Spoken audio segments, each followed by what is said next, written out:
Happy Sunday, everyone. Welcome to Our Issues Birmingham. I'm delighted to have as our guest my friend Mayor Randall Woodfin, who needs no introduction.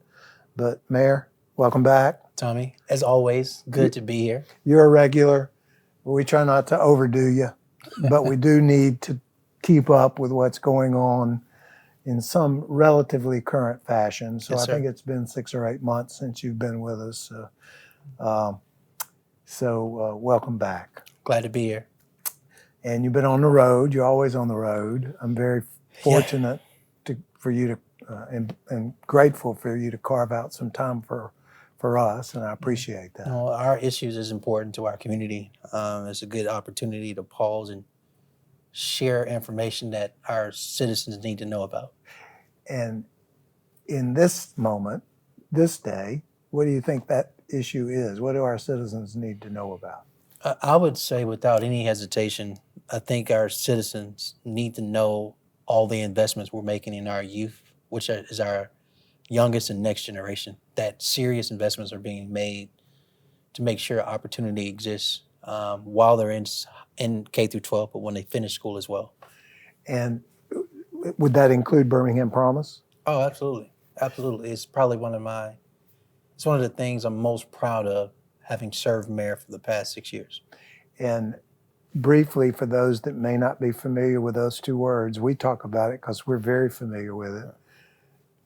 Tell the audience what that is. So Birmingham Promise is a program that simply says if you live in the city limits of Birmingham and you graduate from Birmingham City Schools, and you can attend any state 2-year or 4-year public college university tuition free. So there's no question about your GPA, SAT, or ACT score. If the university or college accepts you, state public school, your tuition's covered. The whole notion is we want to make sure we're in a position to provide opportunity and exposure for young people who live in the city. This program also has an apprenticeship/internship component to it.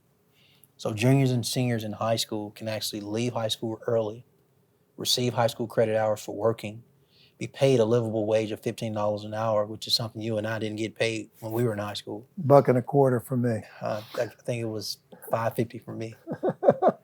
That was my law school first job wage. But think about a young person that's a junior, senior who may not have an uncle or a family member or a neighbor or a church member who's in a profession that they have an interest in. And so this Birmingham Promise seeks to solve that and provide that exposure and create that opportunity for that young person. Is it being well received by those people? We've had 1,300 plus young people to receive tuition for scholarships over the last 4 years. May 2024 will be the first graduating class of Birmingham Promise scholars. Small businesses, corporate Birmingham are participating, so we're well over 60 businesses who take in young people as apprentices and interns across the city. And so it's an amazing program. It's going well. We created it in City Hall, but we intentionally kicked it out. And so now it's its own 501(c)(3) status, its own board, its own executive director, with its own full-time staff. Wow. And we've been able to raise over $20 million. We've given out over $9 million in scholarships. City of Birmingham has committed $10 million to this program. So it's a genuine public-private partnership. And it's being recognized nationwide, I think. I definitely took it on the road to share its benefits, its story. South by Southwest had a conference. That's a national audience. In Austin, Texas. And it was pretty amazing to share all of Birmingham Promise story, the founding creation of it, the why, and what it's been able to produce, and how we believe this is a fundamental game changer, not just for that young person, but this work is not charity. It is a full workforce development / economic development strategy where employers, businesses, corporations, they need to know that the next generation of talent, the pipeline is right here in our community. Yep. So make the investments early, make the investments now. So in the return, you have a ready-made employee ready for you. Yeah, we just had a show where we spoke with the Birmingham Business Alliance, and I trust you work closely with them in some aspects of what you do in terms of that pipeline of talent, Yes, sir. so to speak, because I asked her about that. Yes, sir.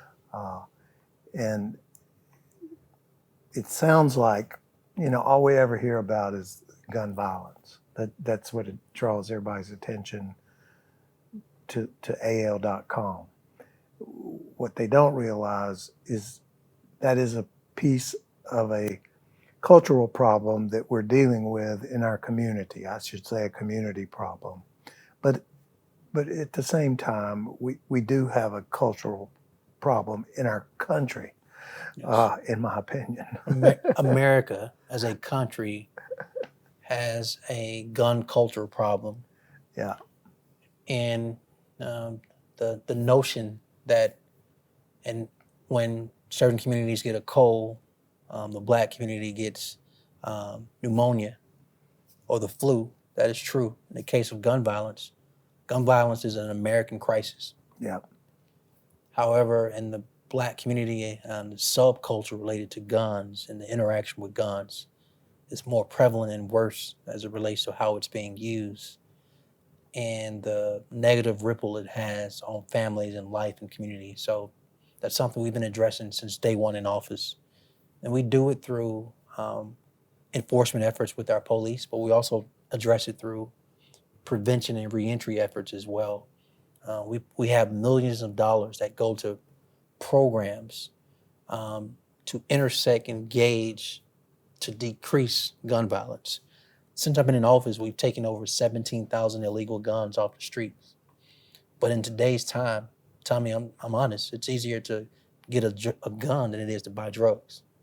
Yeah. That's how prevalent the gun culture is in America. And so that's not a mayor problem alone to address. We need all adults at the table trying to help figure out how to decrease gun violence in our community. Yeah. I didn't mean to go there, but we did. It's fine. It's okay. We're going to take a short break and we'll be back and talk some more. This is Our Issues Birmingham. Don't go away. We'll be right back.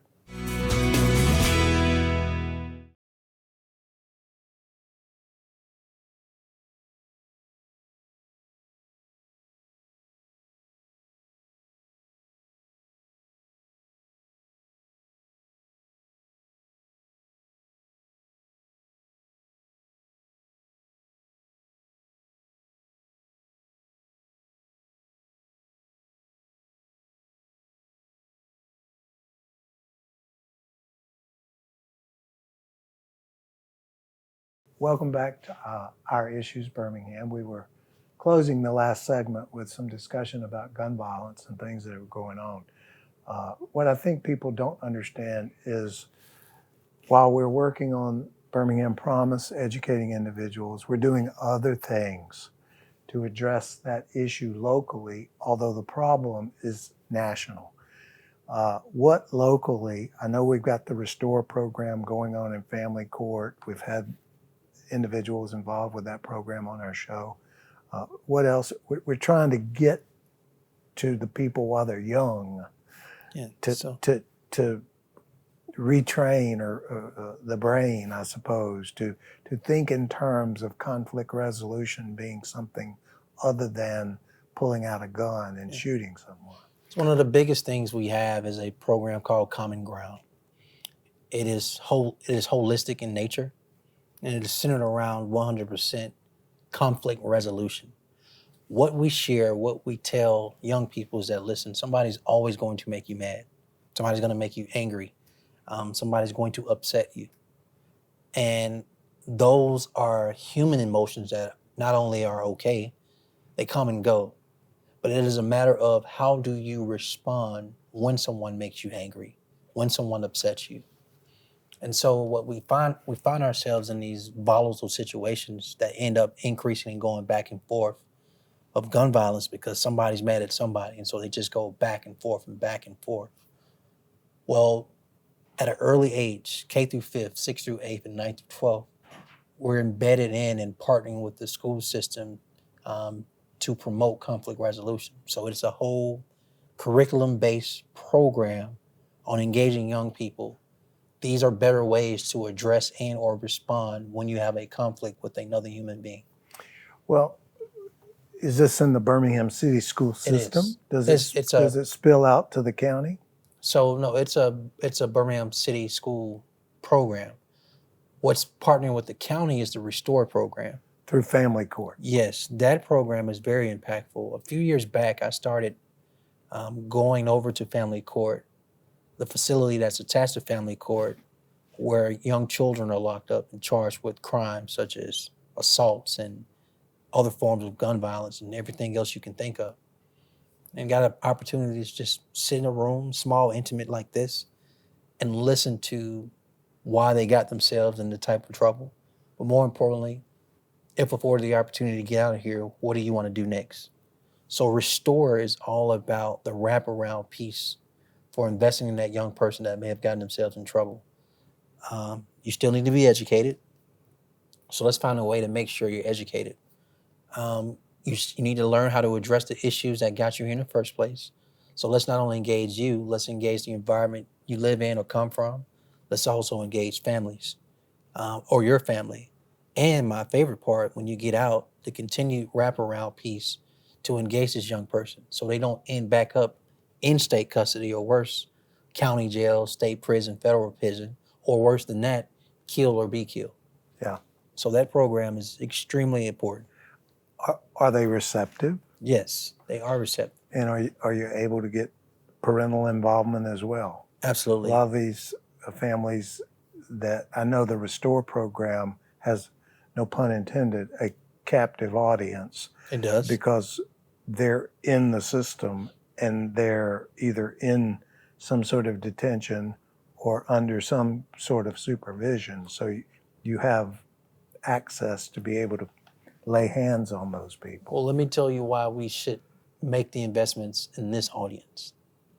It turns out those who are victimized and become victims of homicide and or do the killing in this small group, in this small population, unfortunately, the largest numbers we see of homicides and violence comes from this small population. So it's important now we make the necessary investments, if you will, upstream. Although they're locked up, eventually they will get out. Well, they're 13, 14, 15, 16, 17 years of age. We need to be doing things now before they become adults so they don't get in any more additional trouble. Well, you won't see the fruits of your labor, though, till 5 years from now, or even longer, perhaps. In other words, you won't have an immediate ability to determine if these programs are having their intended effect. You know, so much of government is based on the game of whack-a-mole. An issue pops up, you try to put it out. For sure. Something else pop up over here, you try to put it out. Well, if we spend our time only trying to put out what pops up, then you can't see what's around the corner. You can't see the forest. You can't see the bigger picture. You can't see long term. And so when we make the necessary investments in programs like this, what we're counting on is things get better when you make the commitments long term.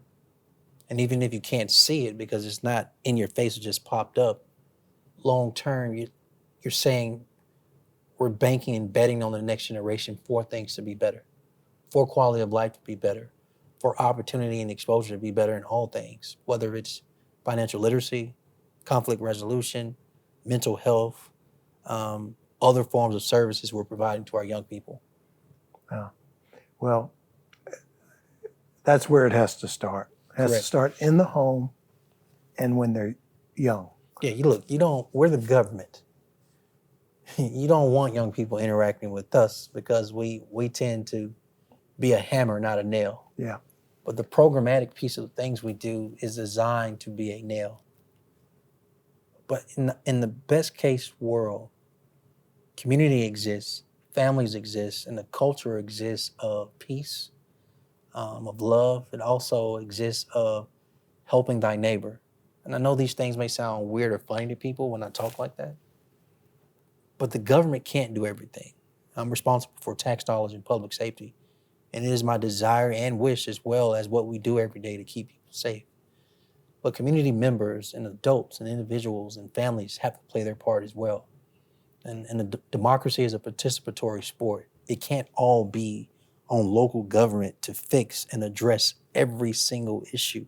We try, but it's not realistic for us to solve it alone. We need our community partners. We need our community members to do their part. So y'all hear that out there and do something. We're going to take a short break and we'll be right back and talk more about the state of affairs in our city. This is Our Issues Birmingham. Don't go away.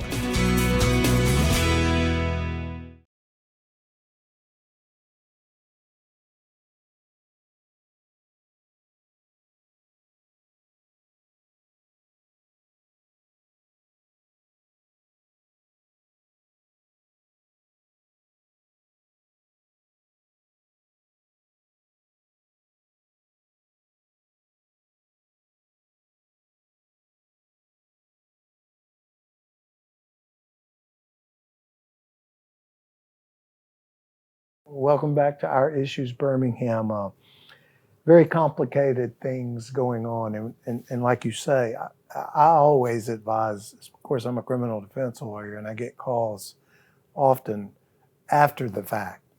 But my advice is if you can keep government out of your personal life, you're better off. Absolutely.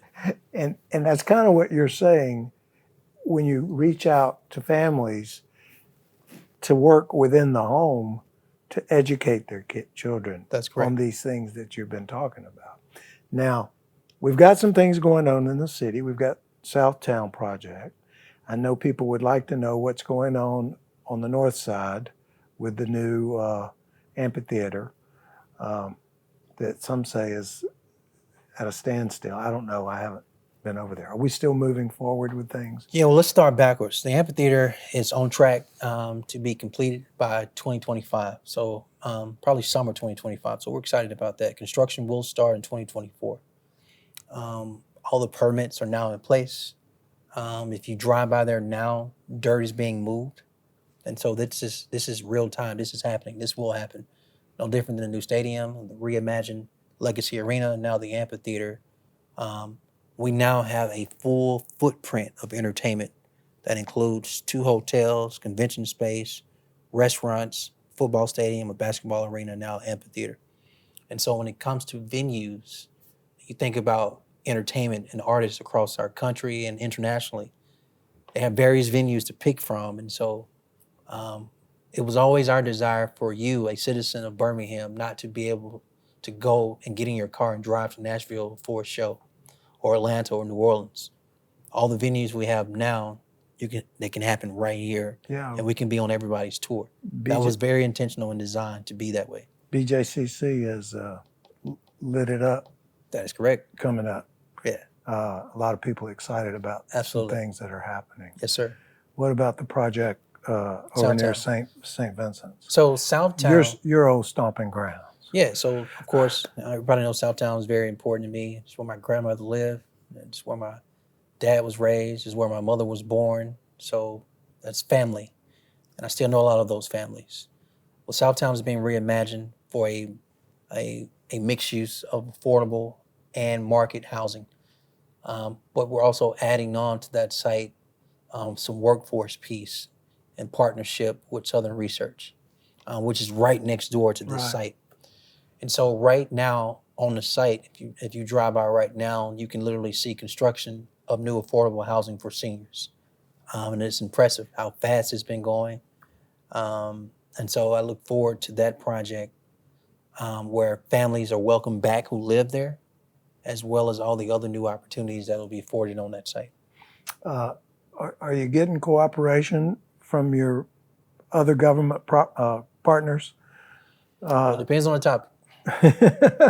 Naturally. Shout out to this. I do appreciate the state for supporting Birmingham Promise as it relates to the workforce piece. And they're working on something for Birmingham Southern. That is correct.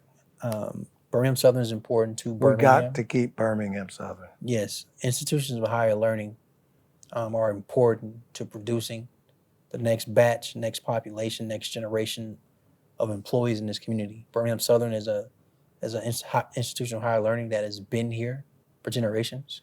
It needs to remain here. And so I am hoping that the state changes the language to make sure this loan, no one's asking the state to give money and it not be paid back. And so I think if that's the case, a loan program not only should be created, but it should be moved with haste to make sure things are in order for Birmingham Southern to remain open. But there's obviously some issues where you can't come together with other governmental entities. That's I mean, true. we have 37 municipalities in Jefferson County. You know, I think overall, I'm trying to be a good partner. I'm a middle child, so I understand what compromise means. I understand you don't always get your way, and I understand big picture. I'm the baby. And so I try to convene others, and I try to get past differences and negotiate. But that requires good faith. I think my concern comes when others don't have good faith. Is that a perception, a feeling? Oh, it's a reality. Or it's There's you've heard it right into your ear. You feel it. I heard it, feel it, I see it, and then it actually happens to me when I'm trying to literally negotiate in good faith. Or I have receipts via emails or meetings or recordings of people say one thing to me and then do something different behind my back. Yeah, that doesn't feel good, does it? No, it doesn't. Well, as my oldest brother taught me, who I look up to a good bit, he always says, fail forward. And I think those are good words. Yes, sir. Because I know I quoted my brother, but Bear Bryant said, you never learned anything from winning. He always learned from losing. That is correct. There's some reality there. Yeah. Thanks for being with us. Oh, glad to be here. Always like talking to you. This is Our Issues Birmingham. We'll see you next Sunday.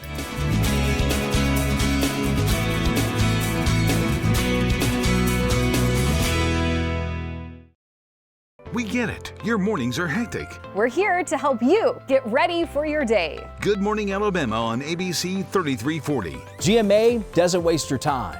Local weather, traffic, and news always on your screen. So the information you need, always where you can see it, even during commercials. Plus, we have the Good Morning Alabama Live Desk. Always updating breaking news in your neighborhood and around the world. Everything you need to prepare for your day. Good Morning Alabama on ABC 3340.